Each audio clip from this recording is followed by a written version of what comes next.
Chers frères et sœurs, bonjour. En ce samedi de la deuxième semaine de Pâques, nous nous trouvons dans la cuisine du presbytère. Et qui voit-on dans cette cuisine? Alice, la cuisinière. Bonjour à tout le monde. Voilà, bonjour Alice, merci d'être là. Car comme vous êtes vous invitez avec votre mari et votre fille au presbytère, eh ben, vous pouvez continuer à nous faire la cuisine même en ce temps de confinement. C'est vrai, j'essaye en tout cas, avec mon outil de travail, qui date d'ailleurs, parce qu'il est de 87, donc j'essaie de faire quand même des petits plats, même si ça ne marche pas vraiment, parce que tout est vieux, voilà. Il ne ferme pas tout seul, il reste ouvert, la chaleur part, donc, mais on essaie quand même de faire de bons petits plats. Et puis après, tout le reste qui va, on a des placards un petit peu vieillots. J'ai essayé de faire tout propre, mais j'ai du mal. Parce qu'à force de laver, tout part. J'ai essayé de... On a peint de l'autre couleur pour taper, mais ça cachait le truc, mais ça cache pas. Donc c'est ma petite cuisine vieillotte, mais que pour l'instant fonctionne. Voilà, c'est mon outil de travail. Et vous nous faites des bons plats bien équilibrés avec des légumes, des protéines. Quand ça cuit. Oui, quand ça cuit. Oui, je ne sais pas comment vous faites, mais enfin vous le faites bien. Elle est grande cette cuisine. Elle est grande, elle est superbe, mais bon, elle est un peu vétuste, elle est vieillotte. Voilà, ouais, elle est très très vieillotte, mais bon, on essaie quand même de faire des petites choses. Hein. Bien. Merci beaucoup Alice. De rien. À bientôt. À bientôt. Voilà, et bien pourquoi nous sommes dans cette cuisine? Tout simplement parce que dans les Actes des Apôtres que nous allons continuer de lire, eh bien, il est question du service des tables. Alors, justement, eh bien, lisons-les, ces Actes des Apôtres. Voilà, bonjour. C'est le chapitre 6, les versets 1 à 7. En ces jours-là, comme le nombre des disciples augmentait, les frères de langue grecque récriminèrent contre ceux de langue hébraïque, parce que les veuves de leur groupe étaient désavantagées dans le service quotidien. Voilà, nous apprenons ici que dans la communauté chrétienne, la communauté primitive, qui est d'abord faite de judéo-chrétiens, bien sûr de juifs, il y avait plusieurs cultures, culture grecque, culture hébreu. Ils vivaient tous à Jérusalem, puisque les premiers chrétiens sont à Jérusalem, mais certains sans doute venaient de la diaspora, donc ceux de langue grecque, et puis certains venaient vraiment, depuis plusieurs générations, de Jérusalem, de la Judée, et étaient donc sur place et parlaient hébreu, ou plutôt araméen. Donc toujours est-il qu'il y a cette diversité dans la communauté, c'est plutôt bien, il y a une altérité aussi, sauf que on apprend que ça pose une question de préférence ou de désavantage dans le service quotidien. De quoi s'agit-il là aussi de ce service quotidien? On ne sait pas, un peu plus loin on va parler du service des tables. Est-ce qu'on sait bien que les veuves, en tout cas, faisaient partie, comme les orphelins, comme les étrangers, de ceux que la communauté dont elle devait s'occuper, déjà dans la loi juive. On voit bien que la première communauté chrétienne le vit particulièrement. Est-ce que c'était simplement la distribution de nourriture? Peut-être. Est-ce que c'était la distribution d'argent? Peut-être. On peut penser que c'est la table des changeurs, la table de change. Voilà, soit c'est la table de nourriture terrestre concrète, ou que ce soit la question de l'argent. En tout cas, c'est des questions matérielles qui sont par derrière. Peut-être qu'il y avait d'autres différences entre ces deux origines, mais certains exégètes voient aussi, en lisant le discours d'Étienne, peut-être une différence par rapport à la position du temple, la place du temple dans la foi.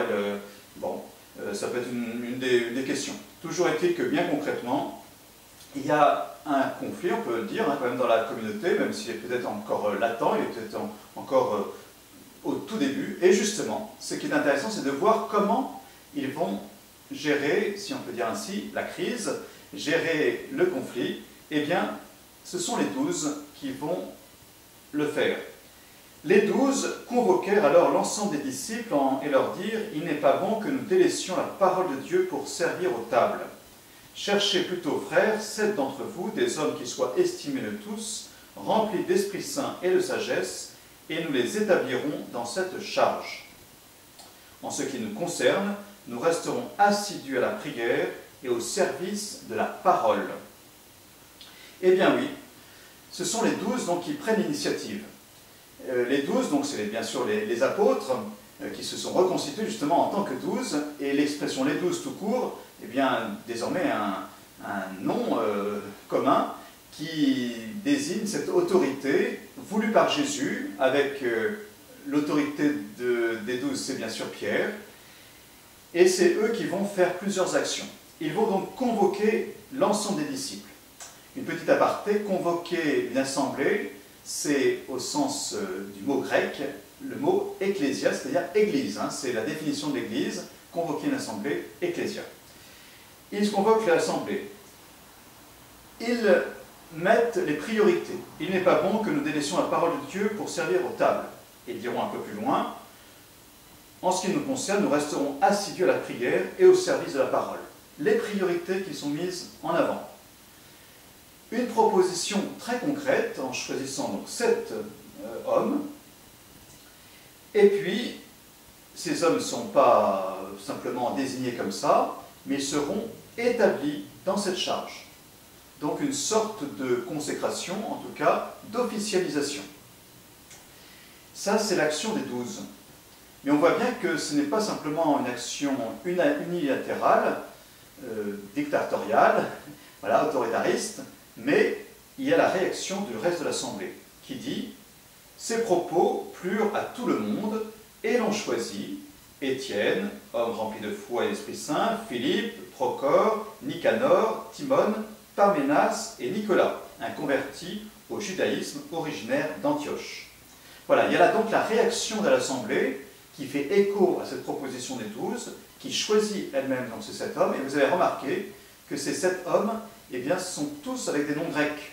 Voilà, il y a un choix délibéré de se dire qu'avec des Grecs, évidemment, ils ne feront pas de désavantage par rapport aux veuves de langue grecque, et tout en ayant souci, bien sûr, de tous les autres.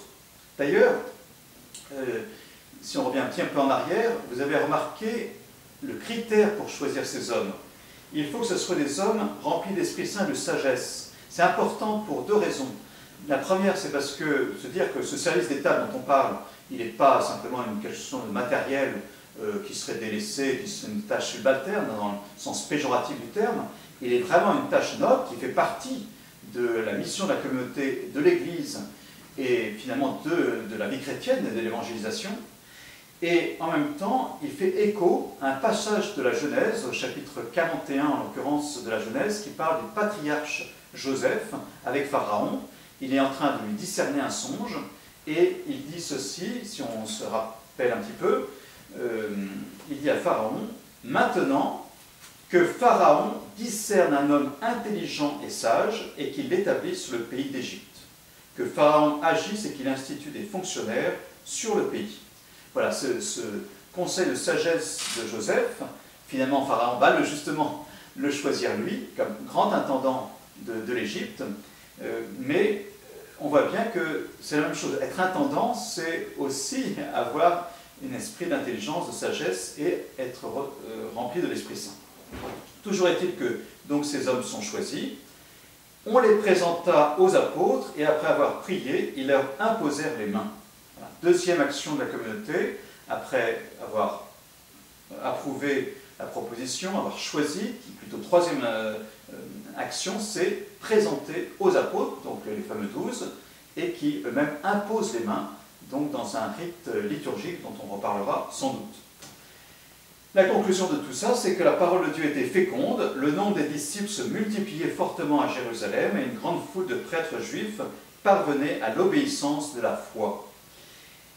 La parole de Dieu donc était féconde, la parole de Dieu, c'est une expression qu'on va revoir beaucoup, encore plus lorsqu'on parlera de Saint Paul.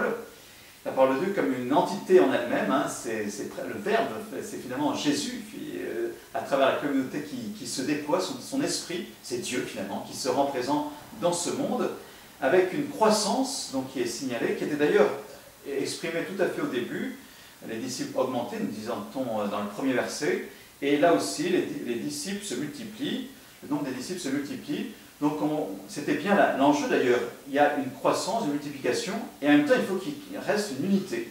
C'est toujours l'enjeu dans toute communauté, dans toute vie voilà, à plusieurs.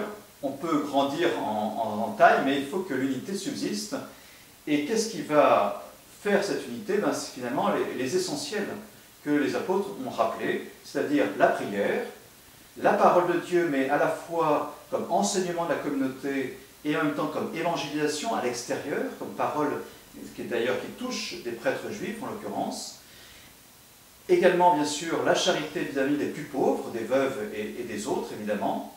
Et puis l'unité donc de la communauté et une charité vraiment fraternelle, même dans la diversité, une unité dans cette diversité. Eh bien, ces 5 essentiels, je le rappelle, prière, parole enseignée, donc la formation, l'évangélisation, la charité concrète et la charité fraternelle dans la communauté, eh bien, sont vraiment essentiels, non seulement dans les premiers temps de l'Église, mais bien sûr aussi dans toute l'histoire, et aussi aujourd'hui, et même en temps de pandémie. Voilà. Donc, rappelez-vous, la prière, l'écoute de cette parole, eh bien, la charité entre vous aussi, et la charité peut-être vis-à-vis des plus pauvres que vous connaissez, ne serait-ce que par le contact téléphonique. Voilà, ce que je n'ai pas annoncé aujourd'hui, en ce 25 avril, c'est que c'est la Saint Marc. Marc dit dans la fin de son évangile, « Allez dans le monde entier, proclamer la bonne nouvelle à toute la création ».